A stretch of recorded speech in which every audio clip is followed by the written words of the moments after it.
In this video, we're going to look at the App Designer in PowerShell Universal v4.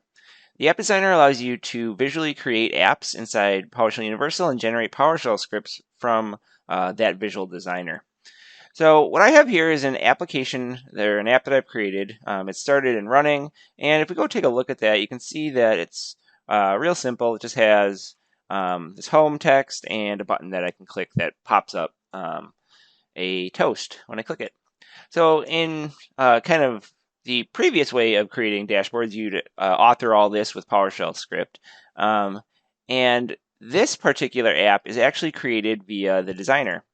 So if I go to my app designer here, I actually have a new option now when I create a page. So when I click create page, there's this use designer option. So I've actually created a page with the designer already. You'll see this little like kind of light or Tetris brick, and that is indicating that this is created with the designer. If I were to create a code-based page, like home 2, it actually shows up differently in here, and it has a little code icon, and it's going to say open in the code editor. So I'm actually adding this home page to my app with getUD page here and adding it to my page array. When I click home, what it's actually going to do is it's actually going to open the designer rather than opening the code view. So you can see here that we have on the left our components that are currently created in our page. We have that home text component, and we have a button component. So once you've added components to the page, what you can actually do is drag and drop them and move them around and resize them without actually having to do that by hand in code. When you click on a component right like this, you'll actually see that you have all the properties that or parameters for the PowerShell commandlet that shows up here. You can do things like sort by position, sort by name, search for them to see or find the ones you need, and then you can interact with them. So depending on what kind of parameter they are, they'll have drop downs like this where you can set it to left or right or center with the text.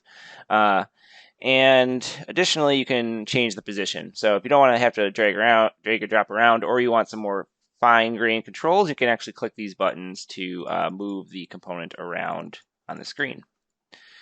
So if I save that and I were to actually go back to view my app, you're going to see that now my home text is centered and my button still works. So from there, what we can actually do is we can add new components. So if I click this Add Components button, you'll see that I have a bunch of the components. We don't support every single component inside the designer, but we do have a lot of them. So these are actually coming directly from the Universal module, and I can click one of these components to add it to the designer. And again, just like I did with the other components, I can kind of change what's happening here, and you'll see that it's reflected right away. And if I save it, it's going to reload both these pages, and now you can see I have this blank error alert on my page. In addition to kind of basic properties, you can also do properties such as click handlers and that kind of thing, where you'll see here I have onClick, and I click the edit button, it's actually going to pop up a little code view. And if I were to actually change this, and then exit out of here and save it, if I were to go here and click this is a button, now it says goodbye instead of hello. In addition to kind of the built-in components, this designer is actually extensible as well.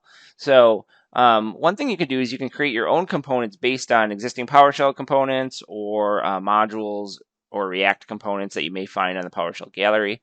And to do that, what we can actually do is create a new module. So I've actually already done that. And if I go to Platform, Modules, what you're going to see here is I have a PowerShell Universal module. It's just a PSM1 file.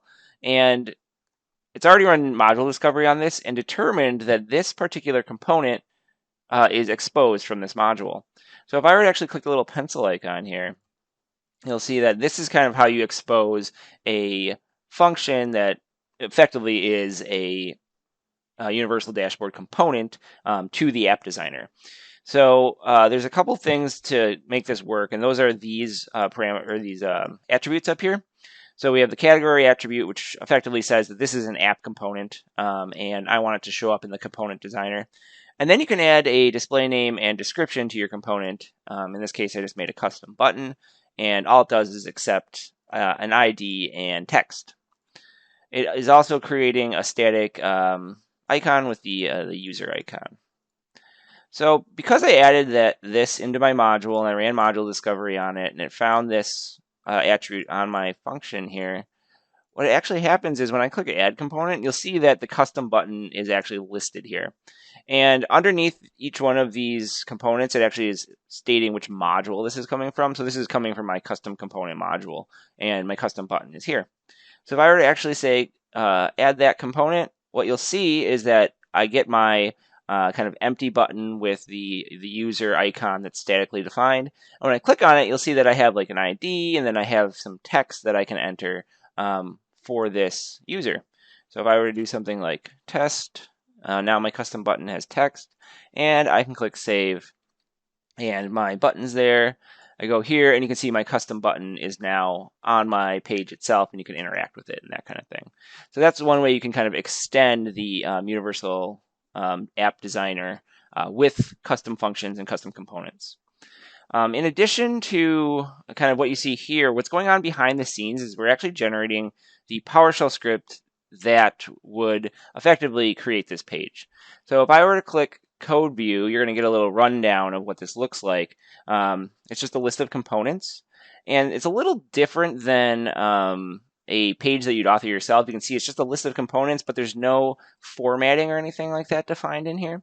And that's because we're using a grid layout system, and behind the scenes, we're storing that layout in a separate place. So if we go to settings, configurations, and we're actually going to want to go to dashboards, and I have my home one PS1 dashboard.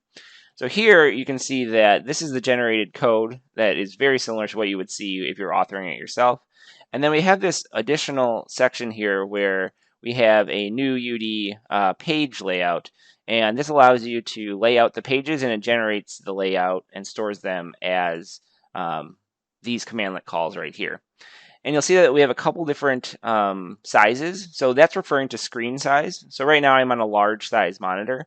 If I were to shrink down my browser and then reorganize my controls, it would effectively allow you to have an adaptive display depending on screen size. So if you want to move components around, if you're on a smaller screen, you would shrink your screen size down, move your components around, and then it would fill out these additional sections here inside the page layout. So if you look at an existing page, it's very similar in that it calls new UD page, and you'd put your content in there. But with this one, we're calling new UD page. The content is the controls that we've drag and dropped on there. And then because it's a generated page from the app designer, we have the generated switch parameter and then the layout parameter to kind of indicate that we're going to use that layout. And then PowerShell Universal knows how to take this layout and lay it out on the screen like this without the little handles to move things around and stuff like that. So in this video, we looked at how to use the PowerShell Universal App Designer and PowerShell Universal